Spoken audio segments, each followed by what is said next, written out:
ఇష్టంగా సమస్యల్ని పరిష్కరించడానికి ప్రయత్నం చేస్తుంది. ఆనాడు నష్టాలలో ఉన్న సంస్థ మహాలక్ష్మి పథకం ప్రవేశపెట్టినాక ఈ 11 నెలల్లో దాదాపుగా 115 కోట్ల మంది ఆడబిడ్డలు, మళ్ళొక్కసారి చెప్తున్న మీడియా మిత్రులకు, ఇప్పటి వరకు డిసెంబర్ 9, 2023 నుండి నవంబర్ 30 తారీఖు 2024 వరకు దాదాపుగా 11 నెలల 20 రోజుల్లో 115 కోట్ల మంది ఆడబిడ్డలు ఆర్టీసీలో ఉచిత బస్సు రవాణా సౌకర్యాన్ని వినియోగించుకున్నారు. దానికి సంబంధించి దాదాపుగా 4,000 కోట్ల రూపాయలు ఈరోజు రోడ్డు రవాణా సంస్థకు రాష్ట్ర ప్రభుత్వం బదిలీ చేయడంతో నష్టాలలో ఉన్న ఆర్టీసీ సంస్థ ఈరోజు లాభాలలో నడుస్తుంది. ఒకనాడు 50-60% కూడా బస్సుల్లో ప్రయాణికులు ఎక్కేవాళ్ళు కాదు. ఈరోజు 100 నుంచి 110% బస్సుల్లో రవాణా ఉపయోగించుకుంటుండ్రంటే ఎంతో ఓపికతో మా డ్రైవర్లు, మా కండక్టర్లు ప్రజలతో మమేకమై ప్రజలకు ఇబ్బంది జరగకుండా పని భారాన్ని మోసుకుంటూ ఈరోజు మహాలక్ష్మి పథకాన్ని విజయవంతం చేసిండ్రు. ఇవాళ మహాలక్ష్మి పథకం మా ఆడబిడ్డలకు ఒకప్పుడు అమ్మగారి ఇంటికి వెళ్ళాలంటే ఇంటి ఆయన బస్సు కిరాయి ఇవ్వాలి, ఆలయం సందర్శించుకోవాలంటే ఇంటి ఆయన అనుమతి ఇవ్వాలి. ఇవాళ ఇంటి ఆయన రూపాయి ఇవ్వకపోయినా ఆయన అక్కడ పని మీద పోతే మా ఆడబిడ్డలు ఆర్టీసీ బస్ ఎక్కి అమ్మగారింటికి పోయి అమ్మని చూసి ఆ పక్కనే ఆలయంలో పోయి దర్శనం చేసుకొని మళ్ళీ ఇంటి ఆయన వచ్చే లోపల ఇంటికి వచ్చేటట్టు ఈరోజు ఈ మహాలక్ష్మి పథకం ఉపయోగపడుతుంది. మా అక్కలు నవ్వుతున్నారు, నిజమే చెప్తున్నాడు మా తమ్ముడని. నేను చూస్తుంటే కదా, మాట్లాడుతుంటే కదా అందరితోటి. ఒక్కొక్క మహిళకు ఈ వేదిక మీద నుంచి చెప్పదలుచుకున్న, ఉద్యోగం చేసే ఆడబిడ్డలకు, చదువుకోవడానికి వెళ్ళే ఆడబిడ్డలకు 5,000 నుంచి 7,000 రూపాయలు రోజుకు యావరేజ్గా 35 నుంచి 40 రూపాయలు ఆడబిడ్డలకు సేవింగ్ వస్తుంది. ప్రతి నెల ఒక్క ఆడబిడ్డ ఆర్టీసీ బస్సులో బస్సు కిరాయిల పైసలు 5 నుంచి 7,000 రూపాయలు మిగులుతున్నాయంటే ఈరోజు ఆడబిడ్డలు సంవత్సరం తిరిగే లోపల 1,00,000 రూపాయలు ఆదా చేసుకుంటారు. ఇవాళ ఇంటి ఆయన చేతిలో ఆ 1,00,000 ఉంటే ఆయన సాయంత్రం అయితే బెల్ట్ షాపులు ఇస్తాడు. కానీ మా ఆడబిడ్డల దగ్గర 1,00,000 ఉంటే వాళ్ళ బిడ్డల్ని బడికి పంపించి మంచి చదువులు చెప్పించి ఈ రాష్ట్ర ప్రయోజకులుగా బిడ్డల్ని తీర్చిదిద్దుతున్నారు. పండగ వస్తే ఆడబిడ్డకు బట్టలు పెట్టాలన్న ఆలోచన ఈ సేవింగ్స్తో చేస్తున్నారు. ఇంటి కిరాయి కొంచెం మంచిగా ఉండాలి, పండుగ వస్తే బాగా చేసుకోవాలని ఈ 5 నుంచి 7,000 రూపాయలు ప్రతి నెల మా వాళ్ళకి ఏదైతే మిగులుతున్నాయో ఈరోజు ఆ రకంగా కుటుంబాన్ని ఆదుకోవడానికి ఉపయోగపడుతున్నాయి.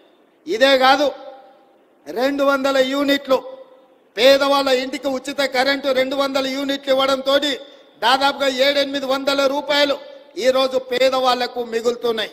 అదేవిధంగా 500 రూపాయల సిలిండర్, నెలకొక్క సిలిండర్ వేసుకున్న యావరేజ్గా 500 రూపాయలు అట్లా మిగులుతున్నాయి.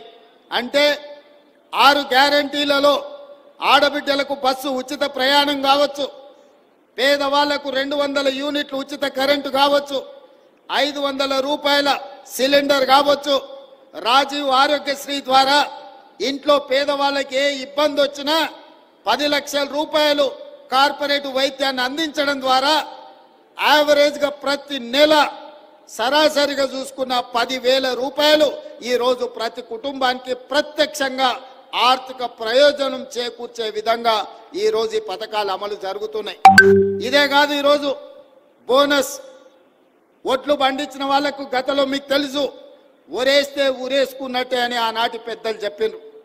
ఆ మాట చెప్పిన పెద్ద మనిషి మాత్రం ఆయన ఫామ్ హౌస్లో 150 ఎకరాలలో వరి పండించుకున్నాడు. ఆయన పండించిన ఒట్లలో మరి బంగారం ఉందేమో నాకు తెలియదు, కానీ కావేరీ సీడ్స్ అనే సంస్థ 4,200 రూపాయలు క్వింటాల్కి ఇచ్చి కొన్నదయా. మరి దొరలు పండిస్తే ఆ ఒట్లలో బంగారం ఉంటుందేమో నాకు తెలియదు, కానీ గజ్వేల్ ఫామ్ హౌస్లో రాష్ట్రమంతా ఊరేస్తే ఊరేసినట్టే అని రైతాంగానికి చెప్పి వారు మాత్రం 150 ఎకరాలలో వరి పండించుకుంటే కావేరీ సీడ్స్ 4,200 రూపాయలు క్వింటాల్కి ఇచ్చి కొనుగోలు చేసింది. ఆనాటి పరిస్థితులు అవి. మరి ఈనాడు రైతాంగం కష్టాలు గుర్తించి రైతులను ఆదుకోవాలని వ్యవసాయం దండుగ కాదు, వ్యవసాయాన్ని పండుగ చేయాలని, ఇది రైతు రాజ్యమని నిరూపించడానికి 25,35,000 మంది రైతు కుటుంబాలకు మొదటి సంవత్సరంలోనే 21,000 కోట్ల రూపాయల రైతు రుణమాఫీ చేసి 2 లక్షల రూపాయల వరకు రైతులకున్న అప్పుల నుంచి రుణ విముక్తుల్ని చేసి ఇవాళ 25 లక్షల మంది రైతులను అప్పుల ఊబిలో నుండి బయటికి తీసుకొచ్చినాం. 21,000 కోట్ల రూపాయలు రైతుల ఖాతాలో వేసినాం.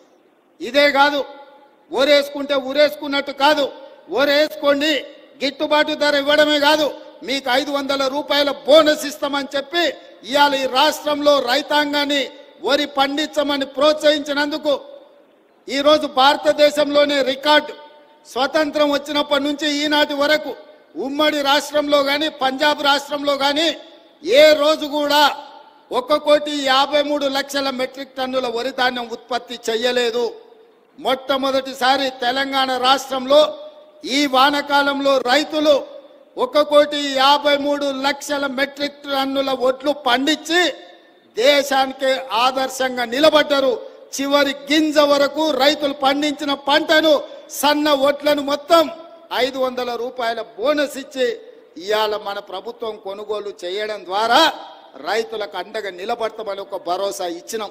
భవిష్యత్తులో కూడా తెలంగాణ రైతాంగాన్ని నేను విజ్ఞప్తి చేస్తున్నా, దొడ్డు వడ్లు పండించకండి, దొడ్డు బియ్యం తినే పరిస్థితులు లేవు. రేషన్ షాపుల్లో దొడ్డు బియ్యం ఇస్తే మళ్ళీ రేషన్ షాపులో బ్లాక్ మార్కెట్లు అమ్ముకుంటుండే, ఎవరు తింటలేరు. హాస్టళ్లలో పిల్లలకు పెడితే ఆహార కల్తీ అయిందని ఆరోపణలు వస్తున్నాయి. అందుకే తెలంగాణలో ఉండే SC, ST, BC, minority Kasturba పాఠశాలలతో పాటు మధ్యాహ్న భోజన పథకంతో పాటు రేషన్ షాపుల్లో ప్రతి వాడికి సన్న బియ్యం ఇయ్యాలని తెలంగాణ రాష్ట్ర ప్రభుత్వం నిర్ణయించుకున్నది. తెలంగాణ గడ్డ మీద ఈ నేలలో పండిన వడ్లే సన్న వడ్లు పండించండి, తెలంగాణ సోన పండించండి. ప్రతి పేదవాడికి సన్న బియ్యం ఇవ్వడం ద్వారా రీసైక్లింగ్ బియ్యం మాఫియాను ఉక్కు కూకటి వేళ్లతో పెకిలించి ఈరోజు పేదవాళ్లకు సన్న బియ్యం ఇద్దాం. అందుకే తెలంగాణ రైతాంగానికి నా విజ్ఞప్తి, సన్న వడ్లే పండించండి. మీరు పండించిన ప్రతి గింజకు 500 రూపాయల బోనస్ ఇచ్చి కొనుగోలు చేసే బాధ్యత రాష్ట్ర ప్రభుత్వం తీసుకుంటుంది. ఇది తెలంగాణ విద్యార్థులతో పాటు తెలంగాణ పేదోళ్లకు మేలు జరుగుతుంది. అందుకే సన్న వడ్లను పండించమని ఈరోజు నేను విజ్ఞప్తి చేస్తున్నా. ఇన్ని పథకాలు ఇవే కాదు, తెలంగాణ ఉద్యమమే నిరుద్యోగ సమస్య, ప్రభుత్వ ఉద్యోగ ఖాళీల భర్తీలు. ఇంతకుముందు మిత్రుడు పొన్నం ప్రభాకర్ గారు చెప్పారు, వాళ్ళు నోటిఫికేషన్లు ఇచ్చాను, మేము నియామక పత్రాలు ఇచ్చినామని. 10 ఏళ్ళు మిమ్మల్ని నియమించొద్దని ఎవరైనా అడ్డం పడ్డారా? అన్ని శాఖలు మీ చేతుల్లోనే ఉన్నాయి కదా, అన్ని వ్యవస్థలు మీరే పట్టు బిగించిండ్రు కదా, అన్ని వ్యవస్థలను మీరే కబ్జా పెట్టుకొని మీ సుట్టపైన ఆర్టీసీలో ఎన్ని రకాలుగా చెలాయించిండో నేను చెప్పాల్సిన అవసరం లేదు. మీ అందరికీ రవాణా శాఖలు ఉన్న ప్రతి ఒక్కరికి తెలుసు కదా, హోంగార్డు నుంచి కమిషనర్ వరకు ఒక్క చిన్న ఉద్యోగి మొత్తం రవాణా వ్యవస్థనే మొత్తం తన కబంధ హాస్తాల్లో పెట్టుకొని నడిపించిండు కదా. రవాణా నియామకాలు మేమేమన్నా చేయొద్దన్నమా? మీకు అసలు ఉద్దేశమే లేదు, మీకు లక్ష్యమే లేదు. నోటిఫికేషన్లు ఇచ్చి గాలి కొదిలేసి చాట్ల తౌడు పోసేదో తాకట్టు పెట్టినట్టు ఈరోజు మీరు నోటిఫికేషన్లు ఇచ్చి కోర్టులో లిటిగేషన్లు మీరే ఏపించి ఎక్కడ కూడా నియామకాలు జరగకుండా మీరు అడ్డం పడితే ఆ చిక్కుముళ్ళను అన్నిటిని కూడా మేము వచ్చినాక ఇప్పినాం. మొదటి ప్రాధాన్యత నిరుద్యోగ సమస్య అనుకున్నాం.